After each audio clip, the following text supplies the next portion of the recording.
जय जय राम हरे राम राम जय जय राम हरे जय जय जय माझे मन तुझी प्रेम खूण देऊन या मग मी व्यवहारी असे नवर्तत जीवे जळात पद्मपत्रातला भाव असा आहे.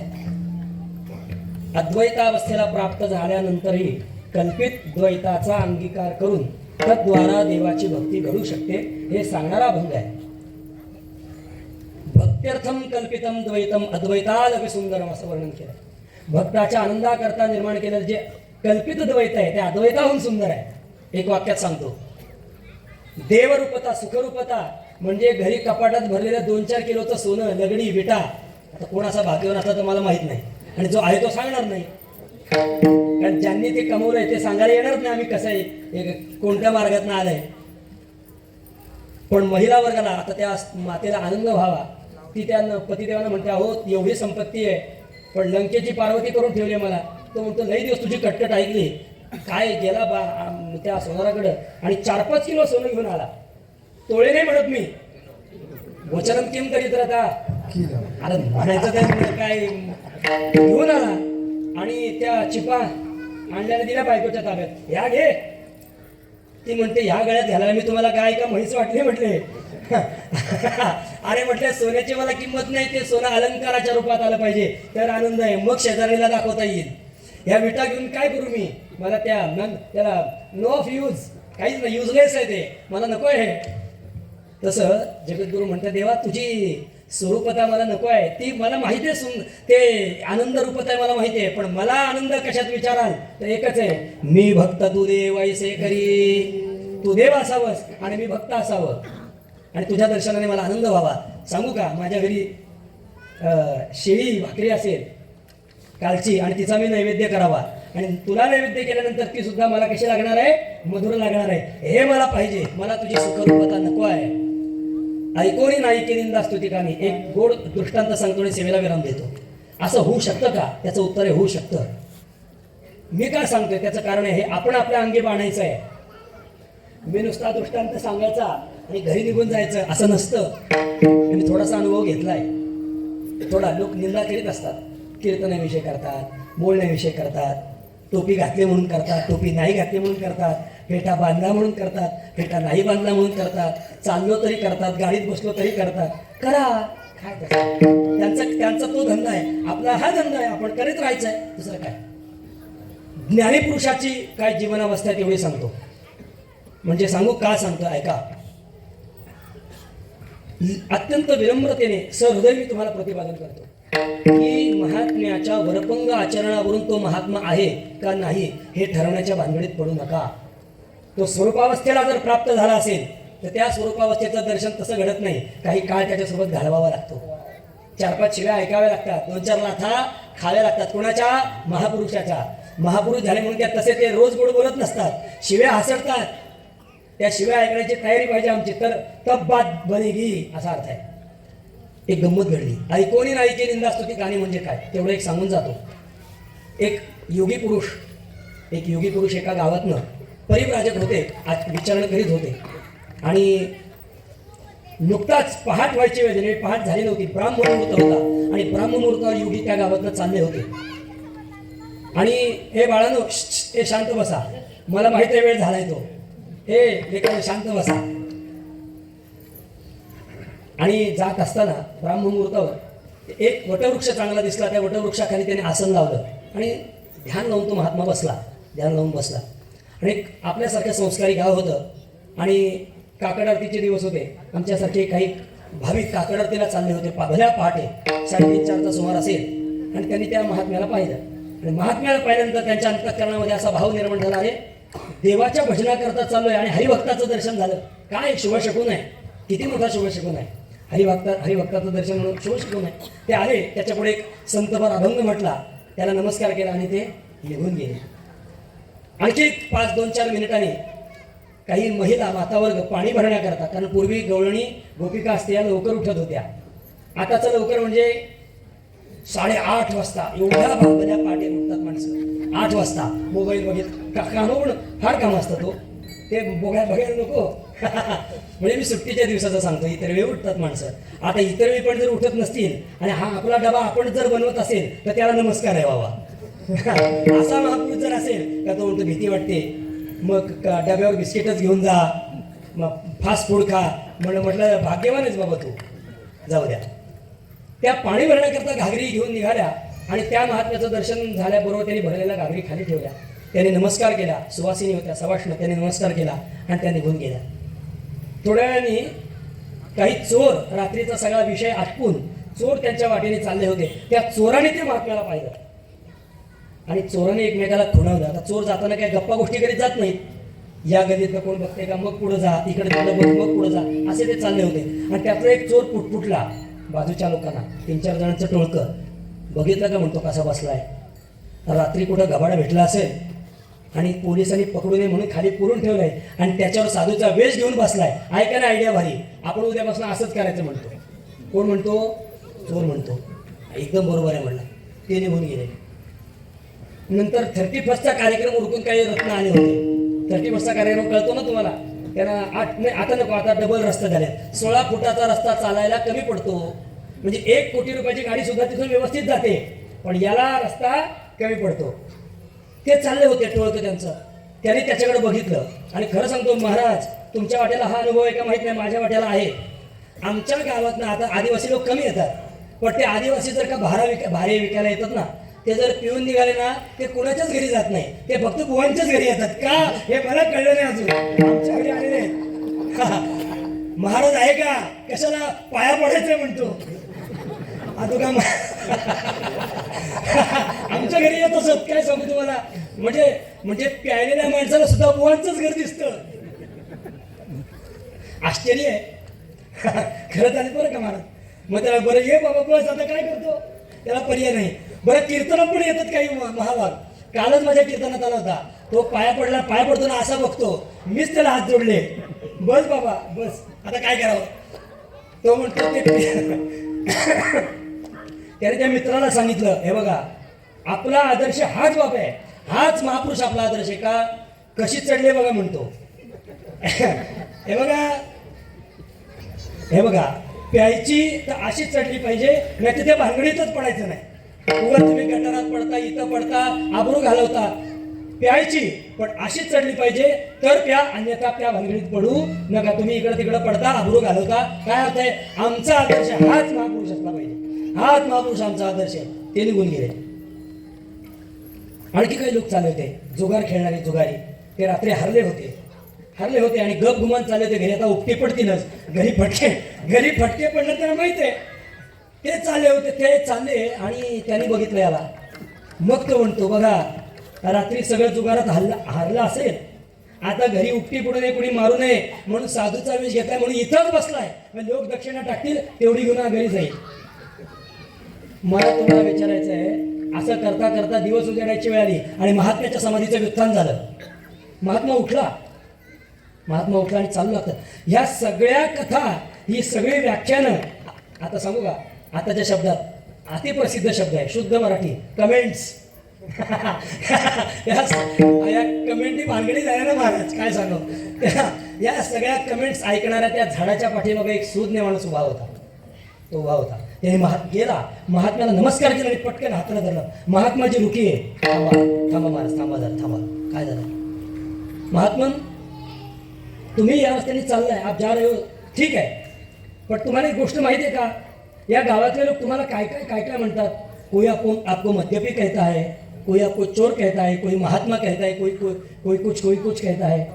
आपके बारे में कैसी हवा चल रही है, आपने सुना कुछ, आपके बारे में कैसी हवा चल रही है. महात्मा ने तेरे उत्तर दिया, बेटा जिस खिड़की से वो हवा अंदर जाती है ना, वो खिड़की बंद करके 12 साल गुजर गए हैं. श्रवणी छेचिया पुढा, दारवंठा जो सराव घडा. 12 वर्ष झाली त्या खिडक्याच आता बंद झाल्या. माझी कोणी निंदा केली तरी ते मला कळत नाही, आणि मला कोणी स्तुती केली तरी मला ऐकायला येत नाही. तुल्य निंदा स्तुती मौनी, संतुष्टो येन केनचित अनेक स्थिरमतील भक्तिमान मे प्रियो नरहा. कोण असा महात्मा आहे, जाणून नेणते करी माझे मन, तुझे प्रेम कोण देऊन या. आणि मग शेवटी तुकाराम महाराज म्हणतात, आणखी सांगू का, तुम्ही म्हणा लवकर सांगा, आता 9 वाजून गेले. देखो नि न देखे प्रपंच हा दृष्टी, स्वप्नीची या सृष्टीची व्याजीवी. एकच वाक्य सांगतो, महात्मा जग पाहत नाही असं नाही. इथे देखोनी शब्दाचा अर्थ आहे महाराज, देखोनी शब्दाचा अर्थ आहे आम्हाला जगताची प्रतीती होणार आहे, पण झालेल्या प्रतीतीला आम्ही सत्य मानणार नाही. एक वाक्य गोड विषय सांगतो आणि थांबतो. 3 लोकांची दृष्टी आहे. मृगजळ पाहणारे 3 लोक आहेत. एक हरिण आहे, दुसरे आपण आहोत आणि तिसरा सूर्य आहे. कशी दृष्टी आहे बघा. हरणाला मृगजळ दिसतंही आणि सत्यही वाटतं म्हणून मागे धावतो. आम्हाला मृगजळ दिसतं, पण आजपर्यंत मी असा माणूस पाहिला नाही का दिसणाऱ्या मृगजळात बादली घेऊन थांबा जरा पाणी घेऊन येतो. जातो का माणूस? जात नाही. हरणाला मृगजळाची प्रतीतीही आहे आणि सत्यत्वाची भ्रांती आहे. आम्हाला मृगजळाची प्रतीती आहे पण सत्यत्वाची भ्रांती नाही, कारण मिथ्यात्वाचा निश्चय दृढ आहे. आणि सूर्याच्या दृष्टीने मृगजळही नाही आणि सत्यत्वाची भ्रांतीही नाही. त्याप्रमाणे साधूंचा जर विचार करायचा ठरला तर साधूंच्या दृष्टीने न झाला प्रपंच आहे परब्रह्म, पण तुमच्या आमच्या प्रतीतीची संगती लागावी याच्याकरता साधू म्हणतात आम्हाला डोळ्यांनी जग दिसतंय म्हणून देखोनी मी जग पाहीन, पण मला येऊन जर विचारलं का जग सत्य आहे का, तर देखोनी न देखे म्हणजे सत्यत्वाची भ्रांती नाही. देवा आता असं करा, आणि जर ही मला तुम्ही बुद्धी करून दिली नाही ना, तुका म्हणे ऐसे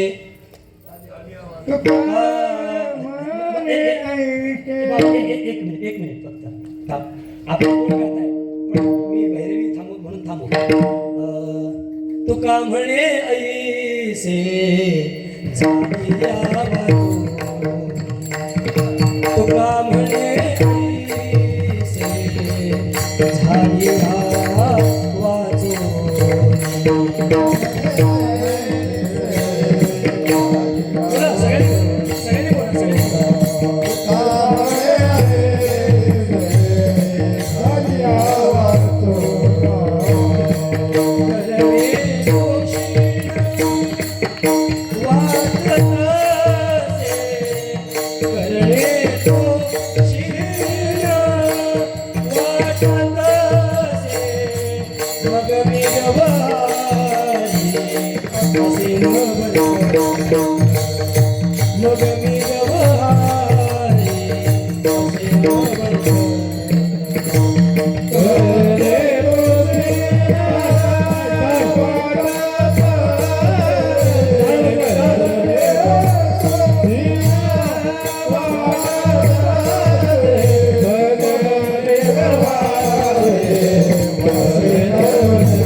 देवा हे एवढं माझं मागणं जर आपण पूर्ण केलं नाही ना, तर मी केलेली सगळी साधना व्यर्थ गेल्यासारखे. करणे तो क्षीण वाटत असे.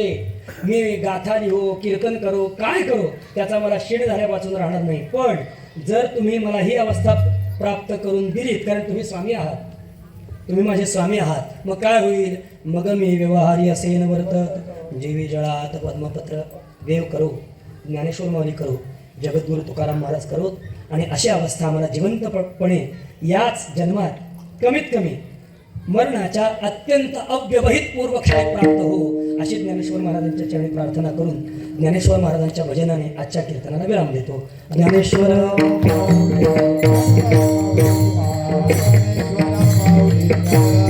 महाराज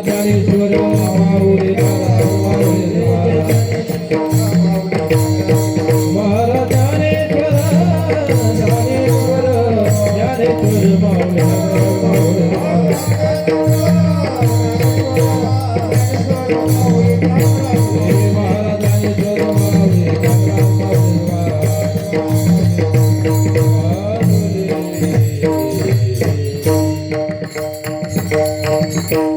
मनात होतं 6:15 कीर्तन उरकावं, कीर्तन संपत नसतं पण 9:15 पण 9:35 व्हायला आले.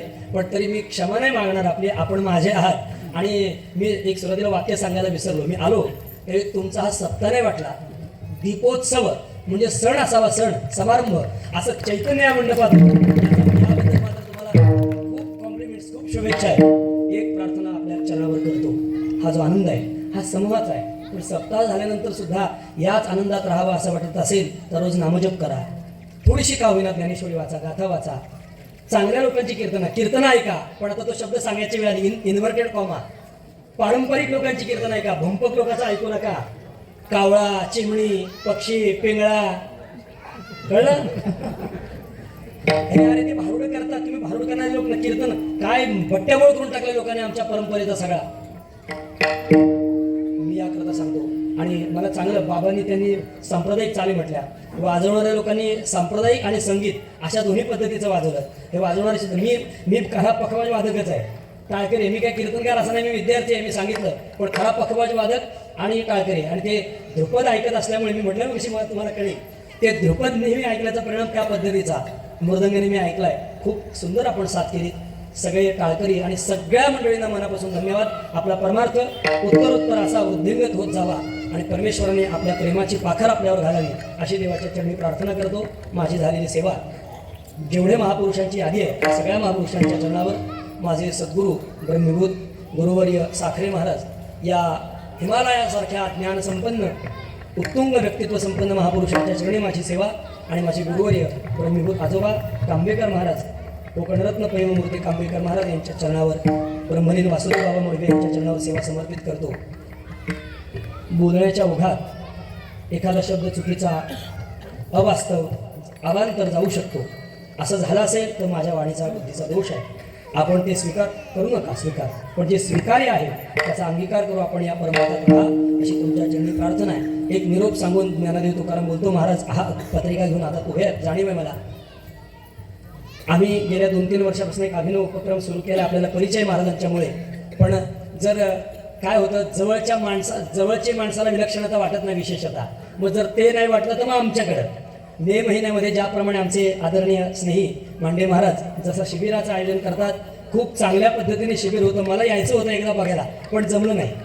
त्याच्या काय म्हणतात त्याला, वारे अतिमाप ते कानापर्यंत येतं. पण आपल्यापैकी जर तिथे जाणं शक्य झालं नाही तर आम्ही सुद्धा मे महिन्यामध्ये अत्यंत विनामूल्य अशा पद्धतीने श्री क्षेत्र कांबे या ठिकाणी 5वी 7वीची मुलं थोडी पुढे असावी, छोटी नको, मुलं असो किंवा मुली, पण त्यांची स्वतंत्र योजना आहे राहण्याची. तिथे वैचारिक पाठ, काही संस्कृत स्तोत्रांची शुद्ध संहितेसहित संथा, भजनाचा परिचय, संगीत परिचय असा उपक्रम तिथे या 2-3 वर्षापासून होतो. आणि तिथे सगळी शिकवणारी, सगळी सुज्ञ तज्ज्ञ अशी शिकलेली मंडळी आहेत. त्या शिबिरामध्ये आपल्या मुलांना आपण पाठवण्याचा अवश्य प्रयत्न करा. काही फीस त्याची नाही आहे. इव्हन आपण बघू तिथे ते बघायला येण्याचा प्रयत्न करा. आणि यंदाचं आमचं शिबिर तुमचं जसं त्या टेकडीवर असतं ना एका बाजूला, तसं आमच्या अमराईमध्ये आमचे शेती आहे आणि तिथे अमराई आहे. त्या अमराईमध्ये ते शिबिर होणार आहे. आपल्याला तिथे मुलांना एक परमात्मा अनुभूती त्या 10 दिवसात झाल्यापासून राहणार नाही. असं सगळं वातावरण असेल, आपण त्याचा लाभ घ्या अशी आपल्याला विनंती. जय विठ्ठल, जय विठ्ठल, जय अधिकार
कमीत